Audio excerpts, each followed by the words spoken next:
What's good? Muria Zimbabwe, Mtwakazo Muhle, Zimbabwe Muhle, Kwazwai, Muria Zimbabwe.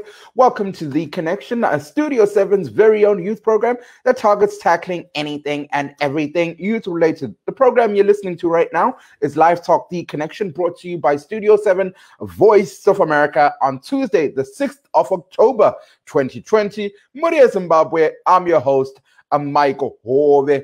Before we delve into business, Muria Zimbabwe, Tino Rombo, Nasi, Muchirongwa chedu achisi live. Unfortunately, due to COVID-19, we're working from home. What this means is this is a pre-recorded program, and of course, you will not be able to call into the program as per usual. This is a pre-recorded program. Nonetheless, tiripano sisonke lakso pano Muchirongwa chedu chevechidiki. And if you're looking to give your input, feel free to drop a comment on the Facebook broadcast that will be available soon after the radio broadcast, or you can send us a WhatsApp message. Per number +1 202 465 0318. Tonight on The Connection, Nasi, Muchirongwa chedu chevechidiki, we zone in on COVID-19 and speak to Zimbabwean youth about how COVID-19 is affecting Zimbabwe at large. But the conversation will not be ending there. We also look to focus on what's happening in Zimbabwean schools. This is happening during a time whereby educators are currently protesting and examinations are closely approaching. So what does the current state of Zimbabwean education look like? We look to hear more later. But first up, health, umkhuhlane we coronavirus. According to Johns Hopkins University, over 35,520,000 people worldwide have contracted COVID-19, and over 44 million have over 1,044,000 people worldwide have died due to COVID-19. Over 24,780,000 have recovered. Now, according to the most recent tweet issued by the Ministry of Health, for those that are watching the Facebook stream, you can see it on the page. Zimbabwe currently has over 7,890 COVID cases. The deaths have been at 228 for almost a week now, which is a good thing, some positivity there. And over 6,420 people have recovered from COVID-19.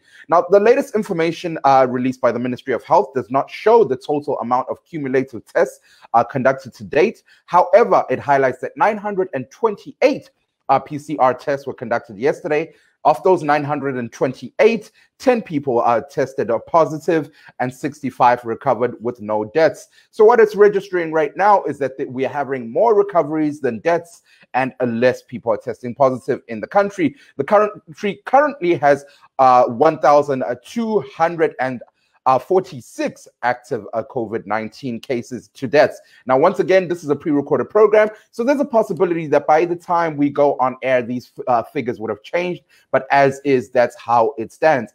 Now, if you're wondering how government has performed, or how government feels Zimbabwe is currently performing when it comes to managing COVID-19 cases, we have the answer for you. Last week, the Minister of Information gave a press conference alongside the Ministry of Health, whereby they were addressing the media, not just talking about COVID-19, but also talking about the current state of Zimbabwean education, talking about the opening of international airports. But we're going to delve into that a little later. First up, let's head over to Minister Honorable Muchirongwa, who gives us more information. Once again, this is a clip from the press conference she gave last Thursday. The above clip you're about to watch is courtesy of Open Parley. So if you're looking to watch the full stream, feel free to visit their Facebook page and you'll hear more. Over the past few months, we've moved from a total lockdown as part of efforts to gradually restart the economy without undermining efforts to contain the pandemic. Key to this gradual restarting of the economy has been the prioritization of efforts to reduce transmissions of COVID-19.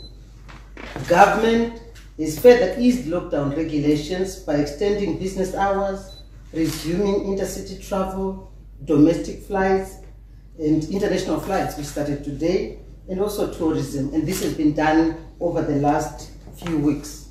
This week, on Monday, 28th September, schools opened for examination classes, and today, 1st of October, international flights resumed. Government would like to clarify the following matters with regard to the easing of some lockdown measures so that we set the record straight. Under testing at ports of entry, in order to facilitate faster and easier discharge of our returnees, it was decided that those travelers who presented COVID-19 free certificates, which were issued 48 hours before boarding the plane, would be discharged to go home for self-quarantine at the port of entry, that is. However, those travelers who display COVID-19 symptoms, that is temperature, high temperature, coughing, and all the sneezing, those with those symptoms, regardless of having a valid COVID-19 free certificate, will have to be tested at port of entry. So you were hearing there from Honorable Monica Muchirongwa of the Ministry of Information, highlighting what government has done so far in the fight against COVID-19. And of course, she talks about COVID-19 certificates. Lucky for us, we have a group of young Zimbabwean health experts that recently formed an organization called Vaccine Global that we're going to have on the program. They partook in one of the prestigious health global challenges hosted by MIT here in the United States of America, and they actually did well out of 2,600 global entries. Vaccine Global managed to make it to the final stage. So we're going to hear more from Vaccine Global about health security and, of course, the whole discussion around ensuring that people receive adequate testing when crossing borders and so forth. Now, let's head over to what is happening in the country, COVID-19 related. We have a conversation with Thandolwenkosi Nkomo of I Am for Bulawayo Fighting COVID-19. In this conversation, Thandolwenkosi highlights a couple of things, which is A, how is COVID-19 affecting Zimbabwean youth? And secondly, of course, how is Zimbabwe rearing in terms of, managing coronavirus as the global pandemic that is responsible for taking over 1 million lives to date. So let's head over to the interview that I had with Thandolwenkosi to hear more about what he had to say about how Zimbabwe is managing coronavirus, the current state of Zimbabwean healthcare, and what, of course, their organization, I Am for Bulawayo Fighting COVID-19, is doing in terms of helping Zimbabwean fight against coronavirus. Since March, when the country went on to red alert, right, we have been really monitoring the situation, and there's been a lot of apprehension about the spread of COVID-19. There's been a lot of worry, worry in terms of fear of what would happen if you get the disease or the infection, and worry over the impact of COVID-19 on livelihoods, really. And so I remember as we started the whole campaign against COVID-19, one of the worries that we had was what will we do with the infections? What will happen when the infection rate balloons? And what we have been seeing is, we started off with a very, very, very low infection rate that suddenly that went high much later than we anticipated. Right. And so what that has done, or what that did, it created a sense of complacency. But even then, I think the worry about COVID-19 is something that we really felt. It's something that we became very conscious of, and even now, it's something that we're still very conscious of. And when you look at the city of Bulawayo, for example, we have been very worried about the hotspots. Some of the suburbs in the city have been painted as hotspots. Country Park is one of them. I think, if I'm not mistaken, Makwekwe North and Pumula, if I'm not mistaken. And these suburbs have been said to be hotspots. And our worry has been what is driving the infections in those areas, or the things surrounding, the socio-economic factors that could be impacting on this or contributing to this. And the challenge of water is one of the issues. The challenge of limited access to sources of livelihoods. The challenge of crowded shops.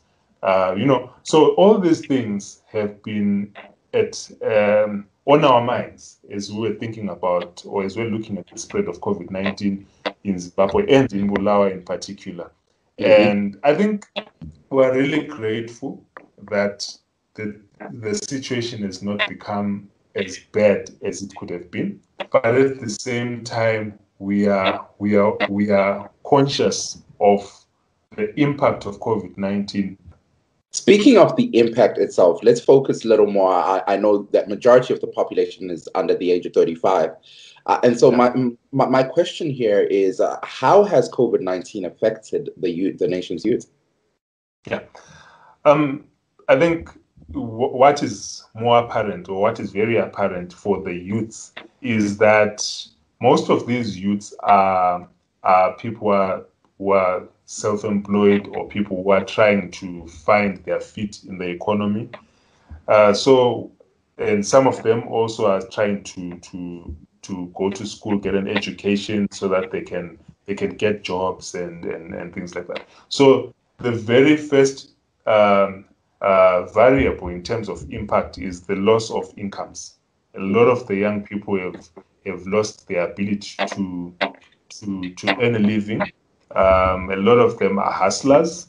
So these are the guys who are selling airtime. These are the guys who are selling,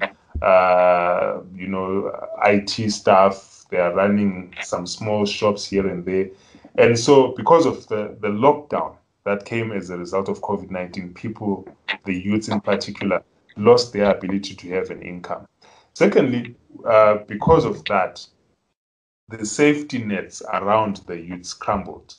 The youths are not, many of the youths are not, they are not self-sustaining, as it were. So because of the COVID-19 and the lockdown, what then happened is these safety nets in the form of parents, in the form of friends, in the form of relatives crumbled. And of course, lastly, the education. The schools closed, and as a result, a lot of the youths are now having a backlog in terms of where they could be in terms of their schooling.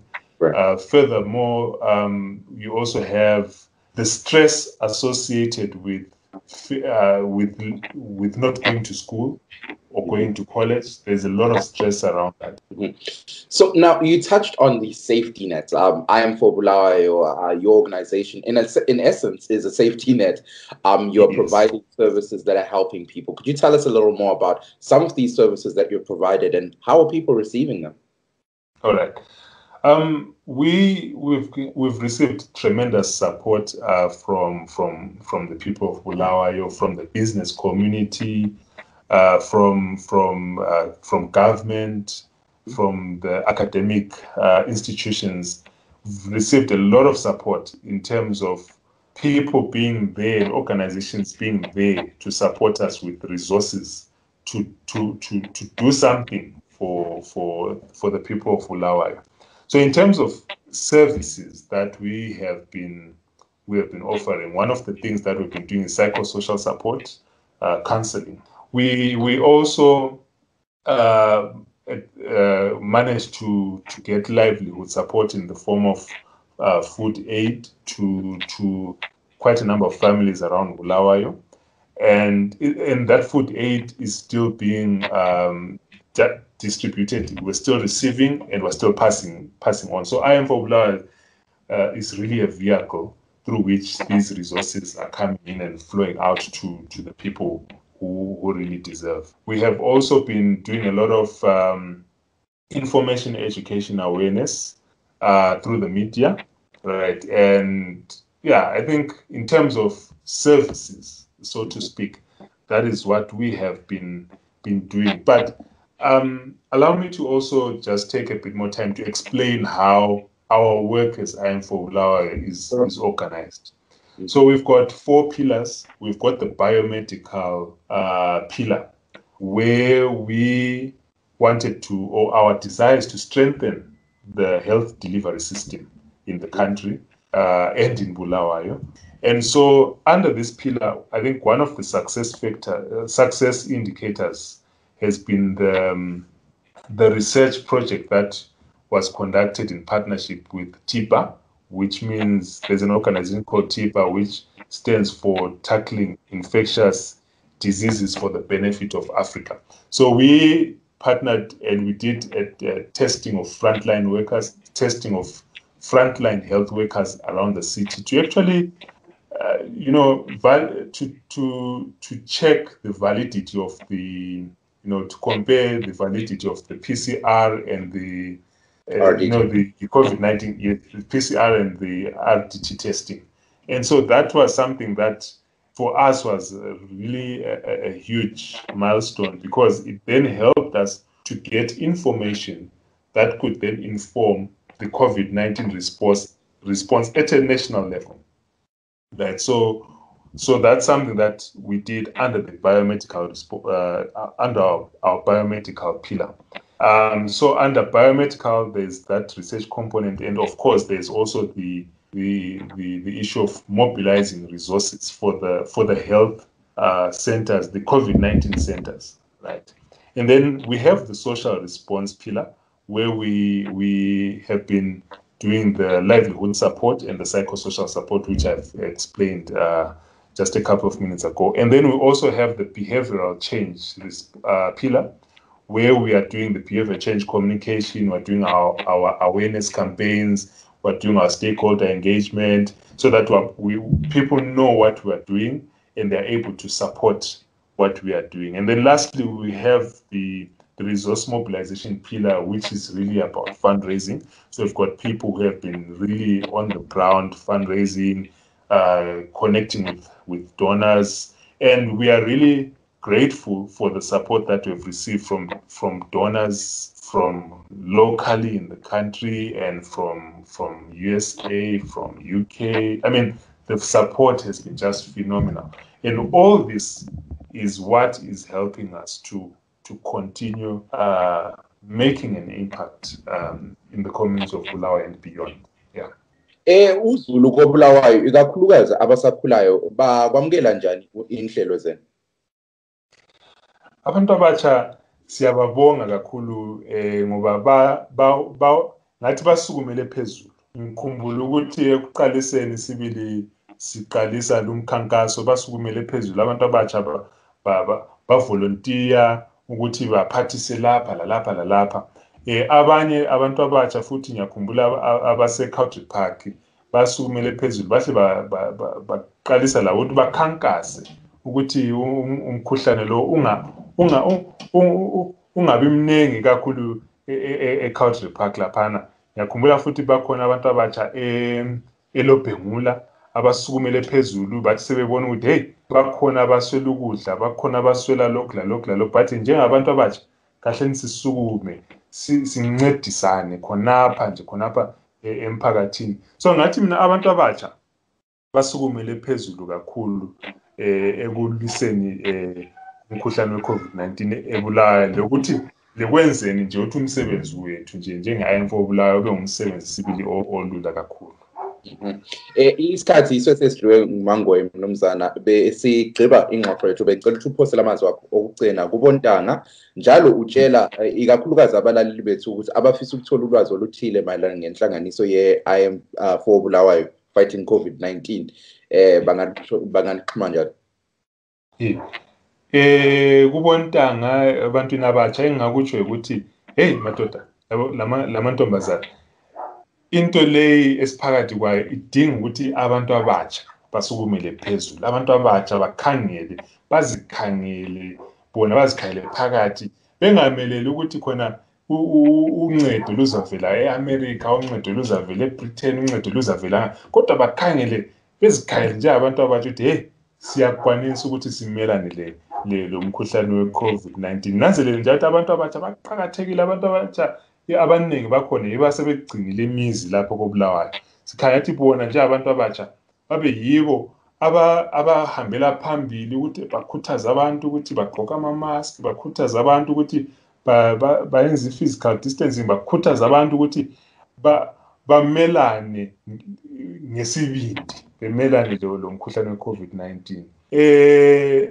Lapho esitholakala khona siyatholakala sile-website, i-address yakhona ithi www.im4byo.org.zw, i-website yethu liyana. Siyatholakala njalo ku-Facebook, singathi i-address yethu @im4byo, i-address yethu ku-Facebook. Ngapho uyabhala @sign lwana im4byo, uyasithola khona phana. La ku-Twitter uyasebenzisa the same, uyasebenzisa yona leyo njalo i-address. Nxa ubone kungcono ukuthi wangena etown wathi kati ngivakatshe emahofisini, amahofisi ethu akukhona 11th Avenue and Samuel Parinyatwa. Khona 11th Avenue and Samuel Parinyatwa. Sithanda ukubonga uthando lwenkosi Nkomo owenhlanganiso ye-IM4 Bulawayo fighting COVID-19. Tinothanda zvikuru vankomo nekupinda Muchirongwa. So that was Thando lwenkosi Nkomo of IM4 Bulawayo fighting COVID-19. We had him here on the program, touching on several different things, which is, of course, the effect that COVID-19 has had on Zimbabwe, and, of course, what their organization is doing in terms of helping the country fight coronavirus. For more information, you heard him there. Visit their Facebook page. Or, of course, you can check their website out at www.im4bulawayo.co.zw. But now, earlier on, we heard Honorable Monica Muchirongwa touch on one very, very important thing, which is the fact that Zimbabwe recently has opened its international airports, and we see that neighboring countries have opened the borders. And of course, there are people who have been traveling between the borders for certain reasons, people who are authorized. But now, with that in mind, has led to certain things. At some stage and point in Zimbabwe, we're talking about coronavirus being something that was brought in from other nations such as South Africa, that currently has arguably one of the highest figures in Africa. Now, we have health experts that have that have organizations that specifically deal with this. One of them that we are about to hear from is Vaccine Global. Vaccine Global was part of this year's MIT Challenge. Now, for those that do not know what the MIT Challenge is, here in America, we have a prestigious institution called MIT, Massachusetts Institute for Technology, and they have an annual global challenge series whereby they invite companies, institutions from across the world, not just the United States of America, for them to combat different challenges and find solutions to different challenges that the world is facing. This year, they focused on health security and global pandemics. Of course, this is happening during a time whereby the whole world, coronavirus, is fighting COVID-19. So Vaccine Global stepped in and they partook in this challenge, and out of 2,600 entries from over 135 different countries, Vaccine Global managed to make it to the final stage. So I managed to get a hold to the some of the founding members of Vaccine Global to talk about their time during the MIT Challenge, the outcome of the MIT Challenge, and of course, how Vaccine Global is helping in terms of Zimbabwe's fight against coronavirus. So let's head over to the founders of Vaccine Global to hear more information. And of course, once again, Muria Zimbabwe, if you're looking to give your input, Facebook. This is something that we have been thinking about for quite some time. And so it started the process of creating Vaccine Global, starting up the organization. Then the MIT Solve Challenge came about.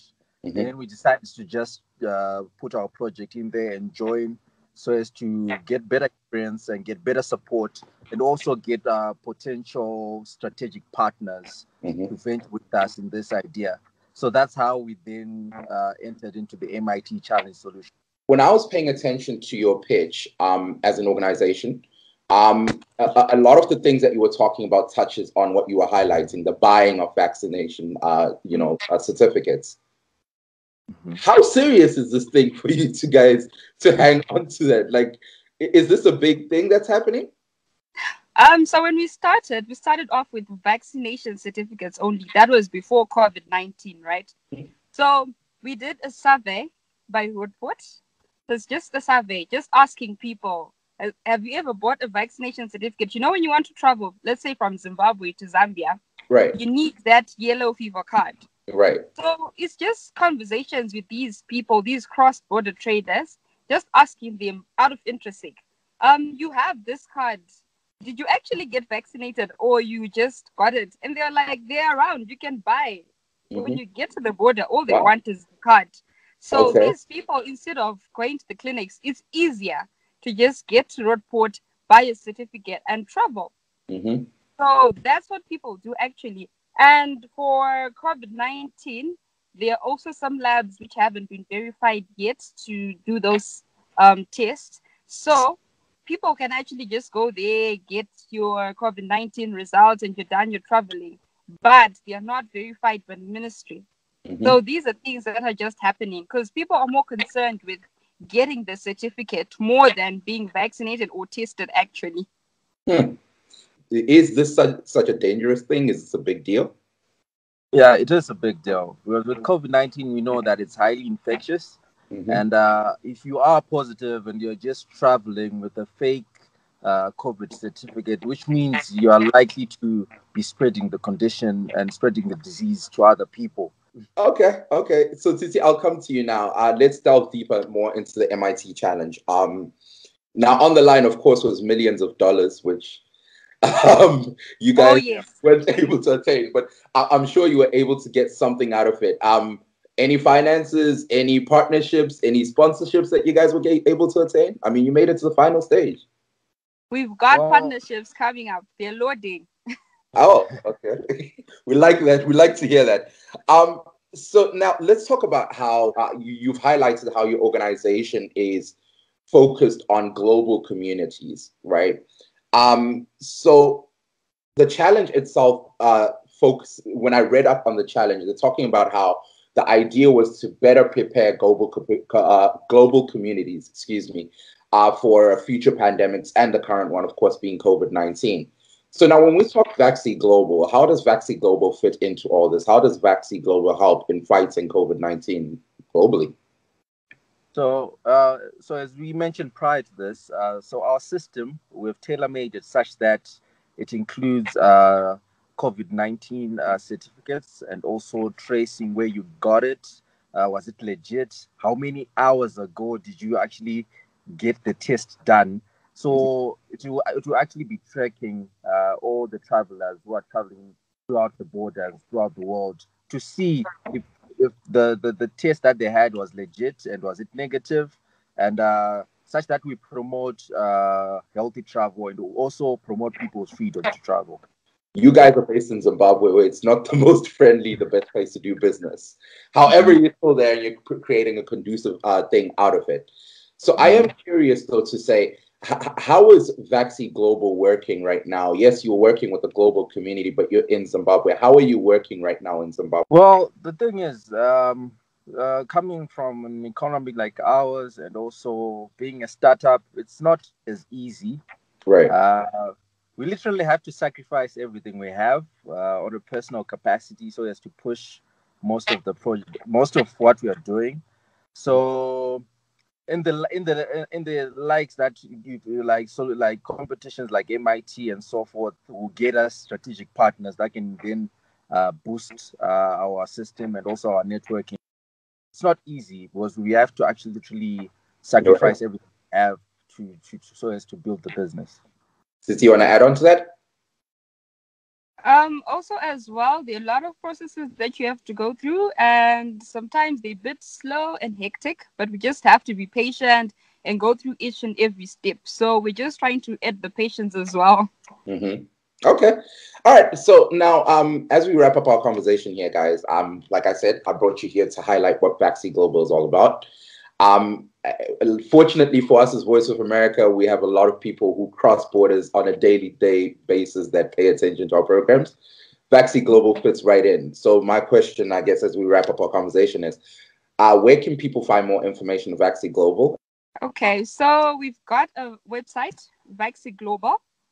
Just type in Vaccine Global and you find our website. On our website, we've got information of our services as well. And if you want to create an account, you just sign in and create your account on the same website. We've got our contact details on the website as well. All right, Muria Zimbabwe, you just heard there from the founders of Vaccine Global, co-founders, Dr. Tinotendas Memeza, and of course the CEO, Tsitsi Sifiali. They were touching on how Vaccine Global is helping in the fight against coronavirus worldwide, not just for Zimbabwe. Vabata nyaya zvikuitika kumabhodha uko hanzi kune vanhu vazhinji, vanhu vakawanda zvechokwadi vari kuita zvokutotenga macertificate kana vakucrossa mabhodha. Izvo hazvibvumidzwe, hazvisi pamutemo. Kana munhu achicrossa bhodha anofanirwa achitestwa for chirwere checoronavirus nemamwewo madisease akafanana yellow fever, measles, nezvimwewo. So that's what Vaccine Global is doing. They're stepping in to provide a safe way, to provide a more guaranteed way to show kuti aiwa zvechokwadi munhu akatestwa and beba raanaro nderechokwadi. So udaba esilalo namhla kuhlelo besithinta udaba lomkhuhlane we-COVID-19 sike saxoxa lomnumzana Thando Lwenkosi Inkomo wenhlanganiso I am for Bulawayo fighting COVID-19. Siphinde saxoxa njalo labatsha abenhlanganiso Vaccine Global, udokotela Tinotendas Memeza kanye lonkosazana Tsitsi Sifiali bayachasisa ngempela lokho abakwenzayo ekulwisaneni ngomkhuhlane we-COVID-19, hayi elizwe kuphela but emhlabeni wonke jikelele, ikakhulukazi kuzwekazi Africa. So now, early on in the conversation, I highlighted Muchirongwa. Today on our program, we're not just going to be focusing on our coronavirus. However, we're also going to be unearthing, highlighting what's happening in our schools. As we speak, a lot of government schools do not have teachers, and a lot of students are not getting their chance to pursue their education and, of course, prepare for the upcoming examinations. Why teachers are not in school? Teachers are currently protesting. Now, last week, once again, as I mentioned earlier on in our conversation, the Minister of Information, Honorable Monica Muchirongwa, addressed the media. And throughout this address, she touched on several different things, as highlighted earlier on, coronavirus. Now, another thing she touched on was civil servants, what government is doing in order to work alongside civil servants to ensure that civil servants get to a stage and point whereby they're satisfied with their paycheck, satisfied with the conditions that they're working under. Let's head over to the clip of Honorable Monica Muchirongwa. Once again, this footage you're about to watch is courtesy of Open Parley. Under civil servants salary negotiations, government is aware of the challenges facing civil servants, including teachers, and is committed to improving the welfare of its workers. Consultations are currently underway to consider the request by the Apex Council in the last negotiating meeting, which was held with government. On its part, government has maintained the $75 COVID-19 allowance up to the end of December and the 40% cost of living adjustment, which the workers have requested government to improve. And this has been paid and will reflect in the civil servants' accounts by the end of day tomorrow. Normally, government does not effect salary adjustments without a signed agreement, but we have had to go out of our way to cushion our dedicated workers. Meanwhile, negotiations at the National Joint Negotiating Council will continue, and any agreement arrived at will be honored in the spirit of collective bargaining. Government has had a long history of negotiating with its workers in good faith, and increases negotiated should not work against the stability that has been achieved on the financial markets and price stability, as this will fuel inflation again and erode the gains we have achieved. I appeal to civil servants to be patient and allow negotiations to be concluded. So, Muria Zimbabwe, you're hearing they are from the Minister of Information. This was a press giving that she which was addressing the media last week, Thursday. Aponga chinyatsosanangura zvavo zviri kuitwa nehurumende mukuedza kakugadzirisa dambudziko iri rakatarisana nevashandi vehurumende kusanganisira varairidzi. So that was our Honorable Monica Muchirongwa ubekhuluma ngempela last week ekhuluma le ntatheli izindaba echasisa ngempela lokho kwenziwa nguhulumende bezama ngempela ukulungisisa udaba udubo olubhekane labantu abasebenzela uhulumende ikakhulukazi ababalisi bona abatshengisela ngalesi sikhathi besithi abathabanga ngeholo abalitholayo bona sebefuna phela ukuthola imali zabo ngamadola awemelika $520. Now, to head over to Gweru, an event that happened yesterday in Gweru. Yesterday was World Teachers Day, and the Amalgamated Rural Teachers Union of Zimbabwe decided to take it upon themselves to host an event whereby they were highlighting their grievances as teachers, and of course, highlighting what the day means to them in Zimbabwe. Once again, this day is coming during a time whereby teachers are currently protesting up in arms, saying that they want to be paid in US dollars. They want to receive their paycheck, $520 US. They're not happy with their current salary because receiving their payment or their remuneration in Zimbabwe dollars or bond notes is something that is not helping them much. A lot of them highlight that they're not satisfied. Just yesterday, one of our reporters spoke to them, and they were highlighting that just if you compare the salary of a Zimbabwean teacher in comparison to their counterparts in Southern Africa, in places like South Africa, a teacher is making at least $1,000 US, an equivalent. However, in Zimbabwe, it is $75, which is something that they feel is not enough. They want to receive the $520 that they've been that they once received. So let's head over to Gweru, what happened yesterday, whereby the Amalgamated Rural Teachers Union of Zimbabwe had an event commemorating the day. Let's hear more from them.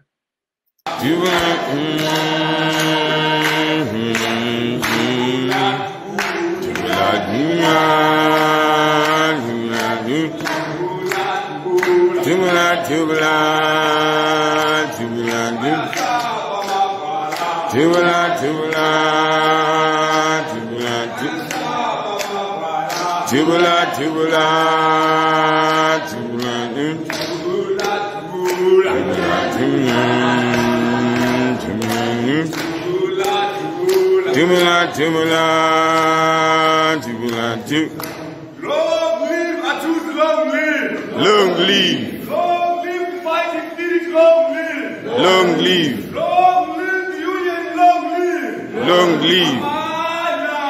Away! Away! Thank you so much,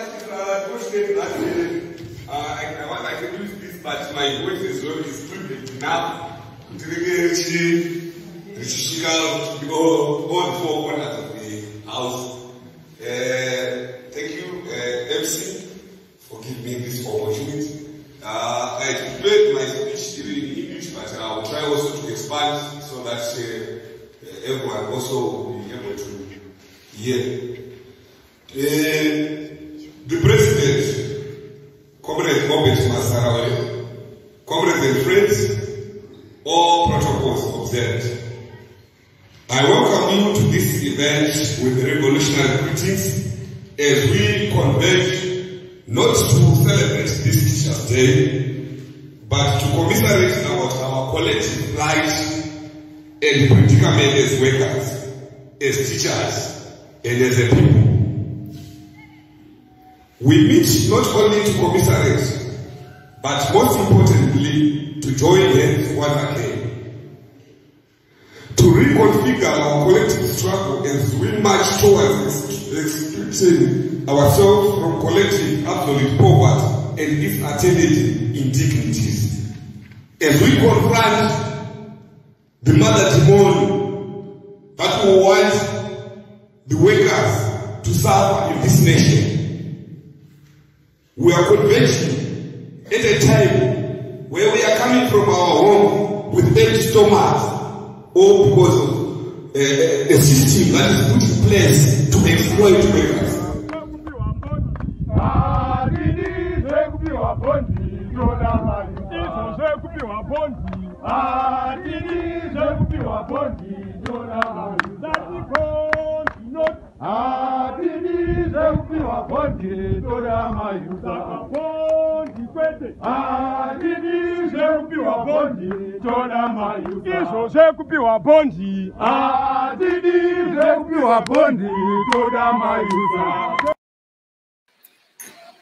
Muruzuzwira kamuri yeZimbabwe liyazizwela ngempela umnumzana uRobson Chere uyakhuluma ngempela abenhlanganiso Amalgamated Rural Teachers Union of Zimbabwe.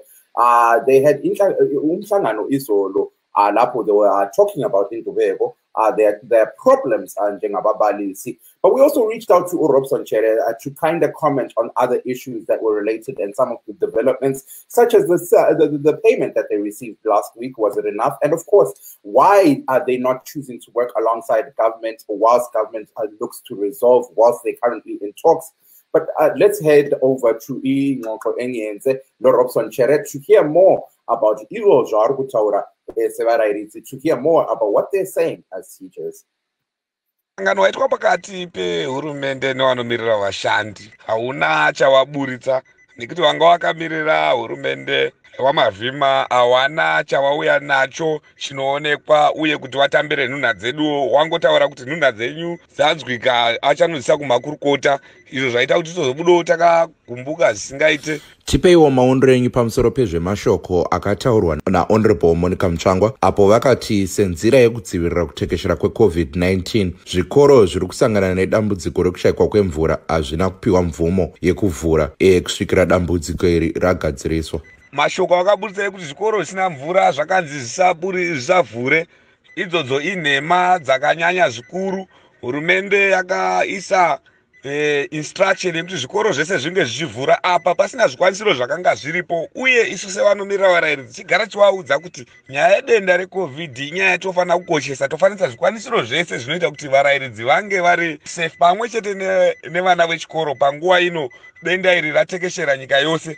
Sezvo muri pakati pekutaurirana nehurumende uyezve vhiki rapfuura makapiwa imwe mari nehurumende, chii chiri kutadzisa varairidzi kuti vadzokere kuzvikoro kuitira kuti vabatsire vadzidzi mukugadzirira bvunzo dzavo idzo dzave pedyo?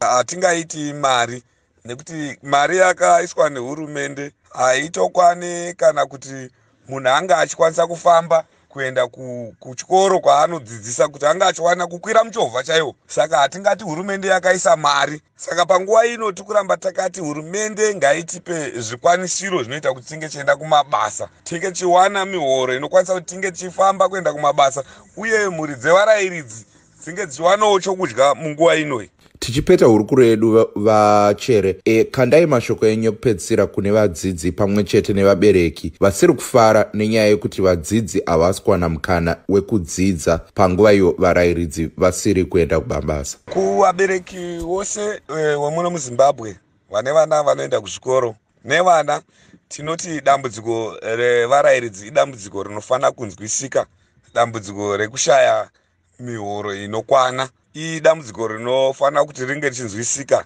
Hurumende zvokwadi yakataura kuti zvikoro ngazvivhurwe, vana vanyore mazamanishoni, asi mukunge zvikoro zvavhurwa vana vachinyora mazamanishoni, vana vanofanira kupiwa nguva yekunge vachidzidza kukavhira nguva yavakanga vasina kudzidza. Hatingafarire kuti vana vange vachingononyora mazamanishoni ivo vasina kuwana nguva yekukavhira nguva yavasina kunge vakadzidza.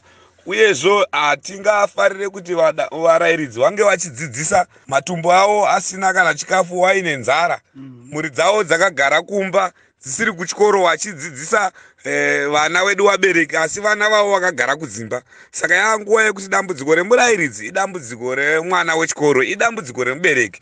Nguva yekuti tionere pamwe chete, tifambe tiri pamwe chete tichisapota nhamo yevarairidzi, toona kuti dzidzo yedu ienderere mberi, nekuti dzidzo yedu kuti ienderere mberi muZimbabwe inoda kunge ichidzidziswa nevarairidzi vari kufara basa ravo vachiriita nemazvo, vana veduwo vachidzidzawo nemazvo.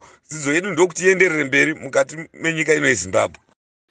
Muria Zimbabwe, you just heard there from the Secretary General of the Amalgamated Rural Teachers Union of Zimbabwe, Mr. Robson Chere himself, vachiti ivo havasi kudzokera kuchikoro up until uhulumende kamongameli Emerson Mnangagwa fixes the grievances or addresses the grievances faced by teachers. What do students and parents have to say about this? Our correspondent, Batabile Masugu, over the past week has been speaking to both students and parents to hear their reaction towards what's happening in schools. So let's hear more from them to hear what they have to say. Indaba yamanzi ezikolo leyi iyahlupha kakhulu ngoba why yona igovernment ivumela ukuthi izikolo zivulwe kungakalungiselelwa. Zonke lezi izinto kumele ziqale zilungiswe before ku-announce ukuvulwa kwezikolo ngoba amanzi aqakathekile kathesi nxa sibhekane le-COVID. Thina sikhathazekile njengabazali ngendaba yamanzi ngoba kulomkhuhlane lo esibhekane lawo kathesi. Umkhuhlane lo kumele kube lamanzi. Abantwana bavikela njani umkhuhlane nxa bezasuka beye esikolo akula manzi? Izikolo ezivuliweyo asikafundi lutho. So besikulong holiday ngicabanga ukuthi sizathi sifike esikolo sihle vele singenele ukufunda. Akula teacher sebuyile asitshelwa lutho asikwazi lokuthi kwenzakalani. Asiboni igovernment ukuthi sincedisa ngani ngabantwana baye esikolo bahamba esikolo kodwa kabafundisi ama-teacher aku-strike so asikwazi ukuthi ukuvula lokhu kuvulelweni. Yebo kambe masinzwira kamuri yeZimbabwe, you just heard it there for yourself ukuthi abazali kanye labafundi bona bathini ngalokho okwenzakalayo ezikolo. Masinzwira kamega muri yeZimbabwe zvokutaurwa nevadzidzi pamwe chete nevabereki vari kugunun'una zvechokwadi nezviri kuitika muzvikoro.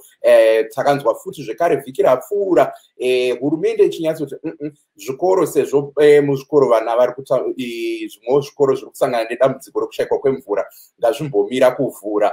So muri kunzwa vabereki vari kugunun'una zvechokwadi vari kuti saka mambozvivhurirewo chiko zvikoro imi muchiziva kuti zvinhu hazvisati zvaita bho muzvikoro, zvinhu hazvisati zvava nyore, zvinhu hazvisati zvamira mushe muzvikoro kuitira kuti vana vadzoke vachinodzidza muenvironment yakanaka apo vanokwanisa kudzivirira kutekeshera kwechirwere cheCovid-19. Uhlelo The Connection muineni Mike Hove muri yeZimbabwe. You're tuned into The Connection with your boy Mike Hove. So far we've touched on COVID-19 and of course what's happening in Zimbabwe schools. If you're looking to give your input, please feel free to text us on WhatsApp on +1 202 465 0318. You can also write your comments in the comment section on our 3 Facebook pages: VOA Shona, VOA Ndebele, Nepa VOA Studio 7. Makaterera chirongwa chedu chevechidiki, uhlelo The Connection.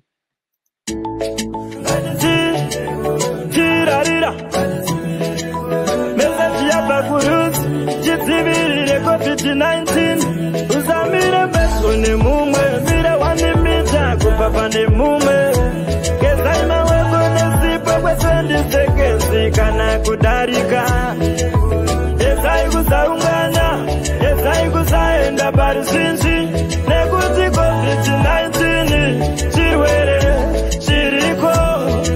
Garai muchisanitizer, gara unekakwe kasanitizer, nekuti kaneuraya virus, chinza masymptoms yevirus, kukosora isymptom, kupisa muviri isymptom, kutadza kupema zvakanaka, hapana chakanaka pa masymptom. Kana uchida rubatsiro, fona pa2019, rubatsiro runouya pauri, asingati zvichengetedze hama. Muri kuzunzwira kahanzi na JaSignal. Aiwa 2019 ndiyo namba yekufona. Hanzi gezai maoko, gezai maoko, gezai maoko. Shout out to Tirarira, Mr. JaSignal himself. For the message there, 2019 is the number to dial. Can't you think it's out? You're showing my symptoms, coronavirus, and you want to figure out where is the closest place you can be tested, or whether or not it's necessary for you to get tested. 2019 is the number to dial. Now, Muri Zimbabwe, we had a conversation with an education entrepreneur, but unfortunately, due to time constraints, we will have to upload it our website, www.voazimbabwe.com, whereby he talks about the current state of Zimbabwean education in terms of we know kuti pasi peChirongo lockdown vanhu vazhinji pasi rose vari kushandisa dandemutande kuendera mberi nedzidzo. Now, is this possible in Zimbabwe? Come to our website www.voazimbabwe.com. But before we head over to the end of before we wrap up our program, we want to touch on what's happening here in the United States of America. Last week, late last week, we saw the president of the United States of America, President Donald Trump, telling the world on Twitter that he had contracted coronavirus, alongside his wife, of course, the First Lady, Melania Trump. Both of them contracted coronavirus. Now, President Trump was released, not released, but left a hospital this morning, whereby he was being treated for COVID-19. He will be getting treated from home. Let's hear more from our VOA correspondent to hear more about how President Trump's announcement has affected his U.S. Election run. For those that do not know, in November, the United States of America is going to be holding their presidential elections. So let's head over to the VOA correspondent to hear more about President Trump and, of course, COVID-19.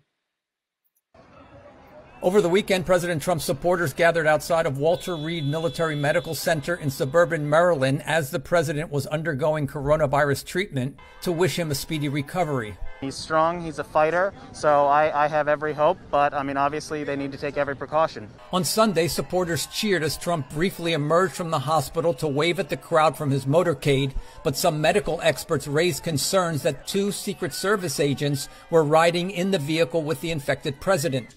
A new Reuters poll indicates the outpouring of concern for the president's well-being may not have helped his re-election campaign, with Democratic candidate Joe Biden increasing his lead nationally to 10 percentage points over Trump. And in the same poll, nearly 2/3 of respondents thought the president, who has held crowded events and mocked the wearing of masks, probably would not have been infected if he had taken the virus more seriously. Across the country, voters critical of the president have tempered their concern for his health with harsh criticism for what they see as his reckless behavior. In Wisconsin, I don't want the man to die from it, and I know he's starting to show symptoms, but I hope he gets a good case of it so he understands how people are suffering and dying and realize how serious it really is. And in Virginia, where early voting in the presidential election has already begun. On the one hand, people may feel sympathetic toward him. On the other hand, people may think it's ironic since he's been so anti-mask and all of that. For its part, the Trump campaign defends the president's efforts to limit the pandemic's impact on the economy. We can't all just stay in our basement for the rest of our lives. We have to get out there and live our lives and take this on, develop the vaccine, develop more therapeutics, and defeat it. While the Trump campaign has been mostly sidelined as he recuperates from COVID-19, Biden continues to hold a mix of socially distanced and virtual events where he underscores the seriousness of the pandemic. And with the election just weeks away and an estimated 3 million ballots already cast in early voting and by mail, Trump has a narrow window to make up for lost time on the campaign trail. Brian Padden, VOA News, Washington.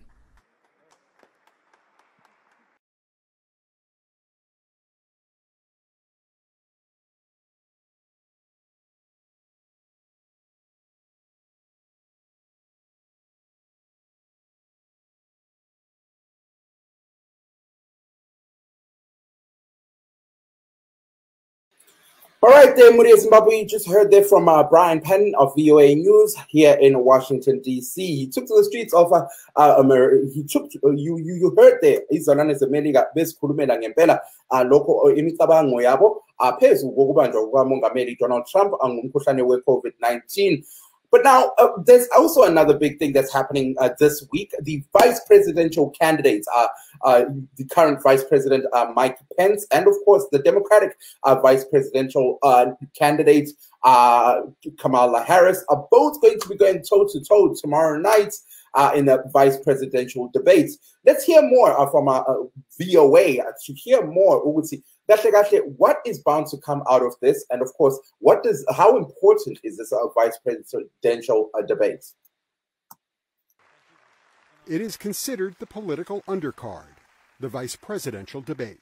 Wednesday's debate between Republican Vice President Mike Pence and Democratic Senator Kamala Harris has multiple storylines that make it more interesting and watchable. The historic nature of Kamala Harris's nomination and the fact that a woman of color, first woman of color on a major party ticket, will be debating. Geraldine Ferrara was the first woman to participate in a vice presidential debate, facing George Herbert Walker Bush, Ronald Reagan's running mate, in 1984. So I remember there being tremendous concern about the way Vice President Bush should debate the first female on a presidential ticket. And he could be, at times, a very competitive man and certainly was a very good debater, knew his material very well, but didn't want to look as though he was bullying her in any way. In 2008, voters were eager to see Sarah Palin debate Joe Biden. The expectations for that Biden-Palin vice presidential debate were so great. It's the only time in presidential debate history that the vice presidential debate had more viewers than the top-of-the-ticket presidential debates. And those top-of-the-ticket debates were not snoozers because they included Barack Obama in terms of historic debates. Now, President Trump's COVID diagnosis is increasing already high expectations for the Pence-Harris debate. Vice President Pence was the head of the coronavirus task force. Originally, Trump seemed to sort of take it over from him. But certainly the Harris campaign will be going right for Pence on coronavirus concerns. She's got a reputation for being a very aggressive questioner in the Senate Judiciary Committee. She's known for sort of laying these traps and trying to bait people to respond. So she will be a very formidable debater, I think. Pence, on the other hand, is a pretty unflappable guy, to the point of sometimes not being very animated at all. The chances of him falling into any sort of trap are pretty small. His illness aside, President Trump is age 74. Joe Biden is 77. This vice presidential debate has future implications. If Mike Pence has another good debate in 2020, as he did 4 years ago, then that really helps strengthen his position as the Republican nominee in 2024. And the same with Kamala Harris, who's obviously, young enough to have a long-term ambition here. But too much focus on 4 years from now risks losing sight of the main debate objective: defend the presidential candidate they are running with. The vice presidential candidates meet Wednesday evening in Salt Lake City, Utah. Steve Reddish, VOA News, Washington. All right, Maria Zimbabwe, you just heard there from our VOA correspondent, Steve Reddish, who is based here in Washington, D.C. Sakamangwana Mangneru, Maria Zimbabwe, Tiani Ngempela. Busasa ebusuku busasa ntambama lapha kwelemelika Vice President Mike Pence will be going up against the Democratic vice presidential candidate Senator Kamala Harris. We have come to an end of our program. COVID-19. So far in Zimbabwe, as we speak, the numbers stand as follows. Over 7,890 people have tested positive for COVID-19. Over 6,420 have recovered, and 228 dead.